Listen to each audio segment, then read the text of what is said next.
నమస్తే, welcome to our channel. Liquor scam లో కీలక పరిణామం చోటు చేసుకుంది. మరి ఈ కేసులో విచారణకు హాజరు కావాలని చెప్పి ఈడీ విజయసాయిరెడ్డికి నోటీసులు ఇవ్వడం, 22వ తేదీన హాజరు కావాలని చెప్పడం జరిగింది.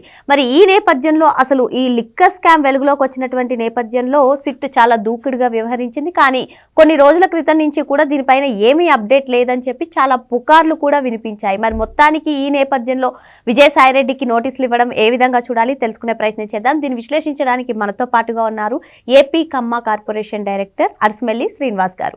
నమస్తే సార్. నమస్కారం అండి. మనం చాలా రోజులుగా కూడా వింటున్నాం సార్, లిక్కర్ స్కామ్ కి సంబంధించి ఎటువంటి అప్డేట్ రాలేదు అని చెప్పి అటుపక్క విమర్శలు వినిపిస్తున్నాయి, కొన్ని పుకార్లు వినిపిస్తున్నాయి, చాలా రకాలుగా మాట్లాడుకుంటున్నారు. మరి ఇటువంటి నేపథ్యంలో ఇప్పుడు విజయసాయిరెడ్డికి నోటీసులు ఇవ్వడం, అది కూడా ఈడీ 22న విచారణకు హాజరు కామని చెప్పడం, ఏం జరగబోతుందంటారు?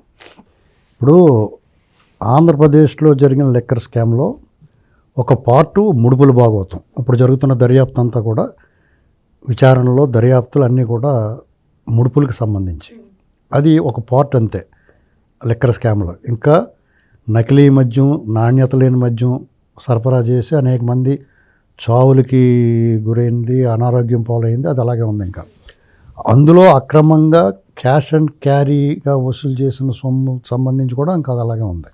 ఇది పడితే ఇప్పుడు ప్రస్తుతానికి వస్తే విజయసాయిరెడ్డి గారు ఆ మధ్య ఛానల్ క్రితం లిక్కర్ స్కామ్ దర్యాప్తులో ప్రారంభంలో ఉండగా ఆయన ఒకసారి విచారణకు వచ్చి ఈ రాజకేశ్ రెడ్డి ఇలాంటి వాళ్ళందరి పేర్లు ఆయన ప్రస్తావించాడు.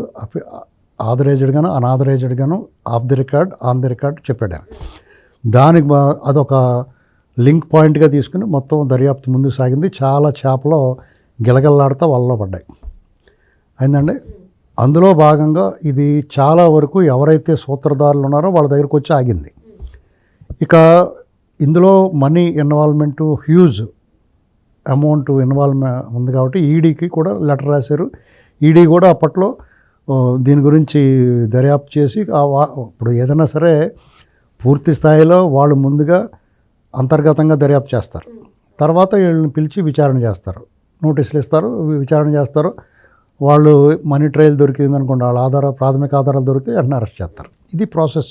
ఆ ప్రాసెస్లో భాగంగా వాళ్ళు ముందుగా దర్యాప్తు చేశారు ఈడీ వాళ్ళు. ఇప్పుడు సిఐడి ఏదైతే దర్యాప్తు చేసిందో అంతా కూడా ఈడీ తోటి కోఆర్డినేట్ చేసుకున్నారు వాళ్ళు. ఇప్పుడు ఈ మనీ ఇన్వాల్వ్మెంట్, ఈ మనీ సరఫరా చేశారు కదా ఎలక్షన్లకు, అది ఇది చెవిరెడ్డి భాస్కర్ రెడ్డి వాళ్ళకి అందుకనే బెయిల్ రాలేదు చూడండి, లోపల ఉన్నాడు అతను. ఇంకా ఇలాంటి దాంట్లో వాళ్ళు ఇప్పుడు ఇన్వాల్వ్ అయ్యారు. ఇన్వాల్వ్ అయిన తర్వాత ఇప్పుడు వీళ్ళకి మళ్ళీ అట్టు మీద అట్టు అన్నట్టుగా వీళ్ళందరికీ మళ్ళీ ఇంకో రౌండ్ పడుద్ది ఈడీ వచ్చిన తర్వాత. అందులో భాగంగా విజయసాయిరెడ్డిని పిలిచారు. అతను నాకేం సంబంధం లేదని బాబు వీళ్ళందరూ ఉన్నారని చెప్పేసి మొత్తం అక్కడ కూడా చెప్పొచ్చు వాళ్ళ దర్యాప్తులో. కాబట్టి అతను పార్టీ మారుతాడో లేకపోతే బీజేపీలోకి వెళ్తున్నాడో ఇలా రకరకాల రూమర్స్ వచ్చినాయి, కానీ అంతవరకు అడుగు ముందు పడలేదు. ఆ రకమైన వాతావరణం కనిపించలా. పుకార్లు అంటారు, మీరు చెప్పినట్టుగా రకరకాల అపోహలు ఉన్నాయి, అనుమానాలు ఉన్నాయి, పుకార్లు షికార్లు చేస్తున్నాయి.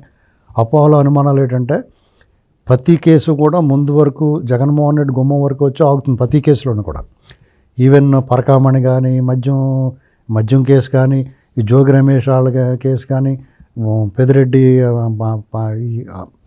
అడవులు ఆక్రమించిన కేసు కానీ, చంద్రశేఖర్ రెడ్డి కేసు కానీ చాలా వరకు ముందుకంటే వెళ్ళిపోయి అక్కడ ఆగినాయి. పేరు నాని గోడౌన్లు ఇలాంటి కేసుని. ఈ పేరు నానిది, చంద్రశేఖర్ రెడ్డిది కేసులు చూసిన తర్వాత చాలామందికి అనుమానం, ఏది వదిలిపెట్టరండి, ఎవరిని వదలరు. మళ్ళా మొన్న లోకేష్ గారు మళ్ళీ పునరుద్ఘాటించాడు. పవన్ కళ్యాణ్ గారు చెప్పారు, చంద్రబాబు నాయుడు గారు చెప్పారు. ముగ్గురు స్పష్టంగా ఉన్నారు, వాళ్ళు చాలా క్లారిటీతో ఉన్నారు. మళ్ళా పదే చెప్పుకుంటూ ఉన్నాం, మళ్ళా చెప్పాలి ఒకసారి. సంవత్సరంన్నర 17 నెలలు, 18-19 నెలలు అయింది ఈ ప్రభుత్వం వచ్చి. వీళ్ళ ప్రభుత్వం ప్రాధాన్యత రాష్ట్రం అభివృద్ధి, జగన్మోహన్ రెడ్డి చెడగొట్టి చండాలం చేసిపోయిందని శుభ్రం చేసుకోవడం, తిరిగి పునర్నిర్మించుకోవడం, పెట్టుబడులు సాధించడం, వాళ్ళు ఇచ్చిన హామీలు నెరవేర్చడం, దాని మీద ప్రధానంగా వాళ్ళు దృష్టి పెట్టారు. అందులో 70-80% సక్సెస్ అయ్యారు. చాలా పాజిటివ్గా ఉంది, ప్రోగ్రెసివ్గా ఉంది.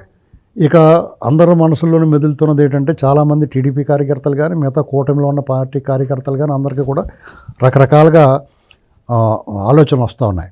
వాళ్ళందరిలో ఒక అసంతృప్తి, ఆగ్రహం, అసహనం అన్నీ ఉన్నాయి. ఎందుకంటే వీళ్ళందరూ నోటుకొచ్చినట్టు మాట్లాడుతూ ఉన్నారు బయటకు వచ్చి. అలాగే జగన్మోహన్ రెడ్డి బయటకు వచ్చిన వాళ్ళ స్టూడెంట్ మాట్లాడుతున్నాడు అమరావతి మీద, లేకపోతే దేని మీదైనా సరే అతను అడ్డుగోలుగా పోతూ ఉన్నాడు. వీళ్ళని ఎందుకు వదిలేస్తున్నారు అనేటువంటిదే ప్రతి ఒక్కళ్ళ మనసులోనూ నాడుతుంది. మళ్ళీ ఇటీవల కాలంలో మళ్ళీ కులాల మీద దాడి, కులాల గురించి రకరకాల వ్యాఖ్యానాలు, ఎవరో ఏదో కులాల మీద మాట్లాడితే దాని గురించి ఒక కులాన్ని టార్గెట్ చేసినట్టుగా మాట్లాడడం ఇవన్నీ చూస్తూ ఉన్నాం మనం.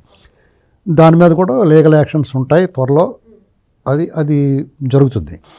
ఇక ఈ కేసు దగ్గరికి వచ్చేటప్పటికి విజయసాయిరెడ్డి ఖచ్చితంగా అతని మీద విచారణ చేస్తారు. అరెస్ట్ అయితే జరగదు, ఎందుకంటే అతను పూర్తి సమాచారం ఇచ్చేస్తాడో, మీకు ఎప్పుడు కావాలితే అప్పుడు అందుబాటులో ఉన్న. ఇప్పుడు విచారణకు హాజరవుతారంటారా సార్? సిట్ రెండోసారి విచారణకు రమ్మంటే నాకు గడువు కావాలని చెప్పి విచారణకు హాజరు కాలేదు, మరి ఇప్పుడు ఈడీ విచారణకు హాజరవుతారంటారా?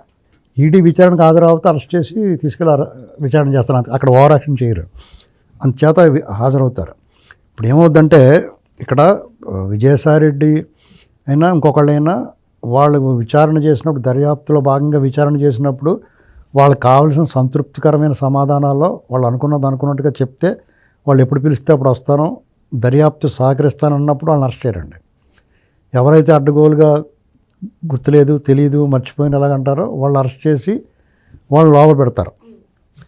ఇది వాళ్ళ ప్రాసెస్లో భాగంగా ఉంటుంది. అయితే మరి కరుణాకర్ రెడ్డి వాళ్ళు గుర్తులేదు, మర్చిపోయాను అంట మాట్లాడితే వెక్కిరిస్తున్నారు కదా, వీళ్ళన్నీ కూడా మట్టగిడసలాటోళ్ళు వీళ్ళు. ఎందుకంటే నేరం అంతా పకడ్బందీగా చేస్తారో, నేరం బరిదెగించి చేస్తారో, ఈ చట్టాల పట్ల, రాజ్యాంగం పట్ల వాళ్ళకి ఒక పూర్తి అవగాహన ఉంది. వాళ్ళు ఏం చేస్తారంటే అందులోంచి లొసుగులు, లూప్ హోల్స్ ఎక్కడ ఉన్నాయో వాటిని అన్నిటిని పకడ్బందీగా తెలుసుకునే వాళ్ళు నేరం చేస్తారు. అందులోంచి ఎలా తప్పించుకోవచ్చని ఈ కర్ణాలన్నీ ముయ్యాలాళ్ళు, ఈ పక్క తప్పించుకునే దారులన్నీ. ఆ క్రమంలో మీరు ఒకటే గమనించండి, వాళ్ళని తీసుకెళ్ళి ఈ ప్రభుత్వం వాళ్ళని వదిలేసి ఉద్దేశం ఉంటే కనుక దొరికినోడు అరెస్ట్ చేసి వాళ్ళు బెయిల్ మీద పోయిన తర్వాత చేతులు దులిపేసుకుంటారు. ఇదిగో మేము అరెస్ట్ చేసాం, వాళ్ళు బెయిల్ వచ్చిపోయారండి. ఈ ప్రభుత్వం ఉద్దేశం ఏంటంటే, కూటమి ప్రభుత్వ ఉద్దేశం ఫుల్ అండ్ పర్మనెంట్ సెటిల్మెంట్.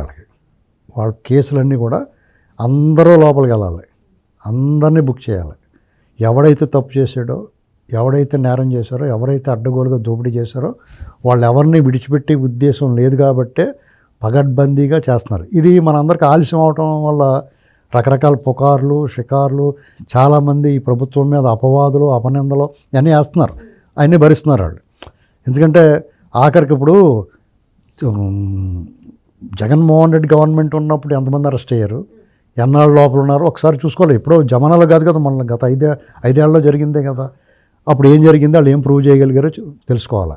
ఇప్పుడు లోపలికి వెళ్ళినాడు, లోపలే ఉండిపోతున్నాడు, బయట రాలేకపోతున్నాడు. చచ్చి చెడు 200 రోజులు, 300 రోజులు, 3 నెలలు, 4 నెలలు పోయిందా బెయిలు. చచ్చి చెడు ఆరోగ్యమనో, ఏదో అమ్మగారు బాగోలేదనో, చెయ్యి ఇరిగిపోయిందనో, కాళ్ళు ఇరిగిపోయిందనో, వెరుకో వెయిన్స్ వచ్చేసినాయనో, కాళ్ళు నరాలన్నీ ఊపిపోతున్నాయనో, రకరకాలుగా ఆకులు అలంలో తినాలేను, ఇలాంటి రకరకాల కారణాలతో ట్రై చేస్తూ ఉన్నారు బెయిల్ కోసం. అయినా సరే కొంతమందికి బెయిల్ రావట్లా.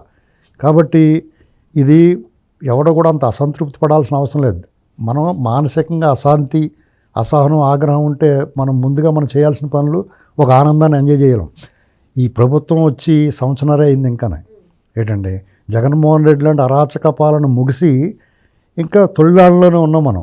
దీనికి ఆ ఆనందాన్ని ఎందుకు మిస్ అవ్వాలి? ఇప్పుడు కూడా వాళ్ళని తలుచుకుని వాడిని కొట్టాలి, తిట్టాలి, లోపల పెట్టాలని ఆలోచన చేస్తా మనం ఈ విజయోత్సవాలను ఎందుకు, ఉత్సాహాలను ఎందుకు చంపుకోవాలి? ఇది ఆలోచించుకోవాలి ఎవరికాళ్ళు. దీనికి పదే మనం చెప్పాల్సిన అవసరం లేదు. ఏంటంటే ఇప్పుడు కోతులకి మనుషులకి తేడా ఏంటంటే, కోతి నుంచి మనిషి పుట్టాడు అంటారు. కోతులకి మనుషులకి తేడా ఏంటంటే, ఒక కోతికి చేతిలో మీరు శనగపప్పు పెట్టారనుకోండి, ఒక గుప్పిడి ఎండానే, అందులోంచి ఒక పలుకు కింద పడింది అనుకో, ఏం చేస్తుంది కోతి? ఇవన్నీ పాడేసి అది తీసుకుంటుంది. మనిషి అలా కాదు. మీకు ఇలాంటి సమస్యలు, ఇలాంటి కొన్ని ఇబ్బందులు ఉన్నా మన చేతిలో ఆ ఆనందం, ఉత్సాహం, విజయం తాలూకు ఆ విజయోత్సవ చారు ఉంది కదా, దాన్ని ఎంజాయ్ చేయాలి. జగన్మోహన్ రెడ్డి కాలం దానిపైన చట్టం దాని పని దాన్ని చేసుకుంటుంది. ఏ రోజు మనకు హామీ ఇచ్చారు కదా, వాళ్ళు సంక్షేమానికి సంబంధించి, అభివృద్ధికి సంబంధించి హామీ ఇచ్చినట్టే దుష్ట శిక్షణ చేస్తానని కూడా హామీ ఇచ్చారు. ఖచ్చితంగా ఈ హామీలు నెరవేర్చుకునే క్రమంలో ఆ హామీని కూడా నెరవేరుస్తారని ప్రభుత్వం మీద నమ్మకం పెట్టుకోవాలి. నమ్మకం పెట్టుకునే కదా మనం ఆ కూటమి ప్రభుత్వాన్ని అధికారంలో తెచ్చుకున్నాం. ఇది అంచేత ఈడీ ఎంటర్ అయిన తర్వాత వీళ్ళందరికీ డోల్ డ్రమ్స్ మోగుతాయండి. ప్రమాద గంటికలు మోగినట్టే ఈడీ ఎంటర్ అయిందంటే. ఎందుకంటే ఈ దేశంలో ఏ కేసు నుంచైనా మీరు తప్పించుకోవచ్చు, కానీ ఈడీని తప్పించుకోలేరు. ముఖ్యంగా చెప్పాల్సింది ఏంటంటే, పోలీస్ కేసు అయినా, సిబిఐ కేసు అయినా, ఈడీ కేసుని ఏదైనా సరే నీడ లాంటిది. మన నీడ మన వెనకాల ఎలాగ వెళ్తూ ఉంటుందో నీడ అలాగ వస్తూ ఉంటుంది. ఎప్పుడన్నా బాగా వెలుతురు వచ్చేస్తే లేకపోతే నడినెత్తికి వస్తే తప్ప ఆ నీడ కనపడకుండా ఉంటుంది. అయినా సరే నీడ ఉంటుంది. కాబట్టి వీళ్ళు ఎవరన్నా జగన్మోహన్ రెడ్డి ఉన్నాడు, 13 ఏళ్ళ నుంచి బయట తిరుగుతున్నాడు, అయినా మనశ్శాంతి ఎక్కడ ఉందో అతనికి? లండన్ వెళ్ళాలంటే పాస్పోర్ట్ ఇవ్వండి బాబు అని అడగాల. ఆ కేసు అతను వాయిదా వేసుకోగలుగుతున్నాడు, కానీ ఆ కేసు నుంచి తప్పించుకోలేకపోయాడు కదా. అతను నీడలా వెంటాడుతూనే ఉంది. దానికి అతనికి ఏ రోజైనా ప్రతిరోజు కూడా అతని గుండెల మీద కుంపట్లాగా ఉంటుంది. అది ఎప్పుడు మెడమే కత్తి అలాడబట్టినట్టు ఉంటుంది. కాబట్టి అతని కోణంలో కూడా చూస్తే అతనికి ఏం ఆనందం ఉంది, అతను ఏం మాట్లాడుతున్నాడు అతనికే తెలియట్లేదు. ఇన్ని రకాల చుట్టూ సమస్యలు. ఇప్పుడు రాజ్యాధికారం కోల్పోవడం, ఎన్నికల్లో ఓడిపోవడం ఒక బాధ అయితే, ఈ చుట్టుముట్టిన సమస్యలు, ఈ కేసులు ఇవన్నీ చేసిన పాపాలు అన్నట్లకి ప్రమాదం ముంచుకొస్తున్నప్పుడు అది అంతకన్నా ఎక్కువ మానసిక అశాంతి అతనికి, ఆందోళన ఉంటూ ఉంటాడు. అతను పార్టీని మళ్ళీ నిలబెట్టుకోవాలి, పార్టీ మారిపోయే వాళ్ళు నిలబెట్టుకోవాలి, పార్టీని పునర్నిర్మించుకోవాలి, రేపు ఇప్పుడున్న ప్రభుత్వాన్ని విమర్శించడానికి ఆయుధాలు సిద్ధం చేసుకోవాలి. అడ్డగోలుగా విమర్శిస్తే అతనికి పని జరగదు. నిర్దిష్టమైన, నిశ్చితమైన, నిర్మాణాత్మకమైన కృషి ఉండాలి అతనికి. పార్టీ రేపు మళ్ళీ అధికారంలో రావాలంటే ఆ లక్షణాలు ఏ కోణంలోనూ కనపట్లేదు అతనిలో. కాబట్టి ఆనందించాలి అంతే తప్ప ఆయన కొడితే తిడితే ఏమవుతుంది? చట్టమే చేయాలి అది. ఈ ప్రభుత్వం మాత్రం అడ్డగోలుగా, అక్రమంగా, అన్యాయంగా, దౌర్జన్యంగా మాత్రం ఎవరి మీద అక్రమ కేసులు పెట్టదో. వాళ్ళ మీద అక్రమ కేసులు ఎవరి మీద పెడతారో, వాళ్ళ మీద ఏం కేసు లేకుండా క్లీన్ షీట్ కింద ఉంటే చంద్రబాబు గారు లాగా అక్రమ కేసు పెట్టాలా? వీళ్ళు అన్ని దొంగలు కదా, వీళ్ళు అందరూ దొంగలాళ్ళు. కాబట్టి వాళ్ళ మీద అక్రమంగా పెట్టాల్సిన అవసరం లేదు. చట్టం తన పని దాన్ని చేసుకుంటుంది హ్యాపీగానే. కాబట్టి అందరూ కూడా హ్యాపీగా ఉండొచ్చు. విజయసాయిరెడ్డి ముందు వెళ్ళి వస్తాడు. ఇప్పుడు వెళ్ళి వచ్చిన తర్వాత ఎవరి విషయాలన్నా, ఎవరికి తెలియని విషయాలు కూడా అతను చెప్తాడు వాళ్ళకి. చెప్పే అవకాశం ఉందంటారా సార్? ఫస్ట్ నుంచి కూడా విజయసాయిరెడ్డి మైండ్ గేమ్ ఆడుతున్నాడు, డబుల్ గేమ్ ఆడుతున్నాడు. ఆయన ఎక్కడ కూడా జగన్మోహన్ రెడ్డి పేరు చెప్పలేదు, రాజకేశ్ రెడ్డిని ఇరికించారు తప్పిస్తే అని చెప్పి చాలా మంది చెప్తున్నారు. మరి ఇప్పుడు ఈడీ దగ్గర కూడా ఆయన తెలివిగా మాట్లాడే అవకాశం ఉందంటారా? సమాచారం ఇచ్చే అవకాశం? అతను మైకుల ముందు తెలివిగా మాట్లాడతాడు, కానీ దర్యాప్తు సంస్థల ముందు ఓవర్ యాక్షన్ చేయడం కుదరదు. బయటకు వచ్చి మైకుల ముందు మాట్లాడతాడు, ట్వీట్లు చేస్తాడు, సోషల్ మీడియాలో పోస్టింగ్లు చేయొచ్చు, అంతే తప్ప వాళ్ళు దర్యాప్తు సంస్థల ముందు కానీ ఓవర్ యాక్షన్ ఏమీ చేయడం చెప్పేసి నన్ను వదిలేని బాబు అని బతిమాలుకుంటాడు అంతే. మరో అంశంతో మళ్ళీ కలుద్దాం. Thank you sir.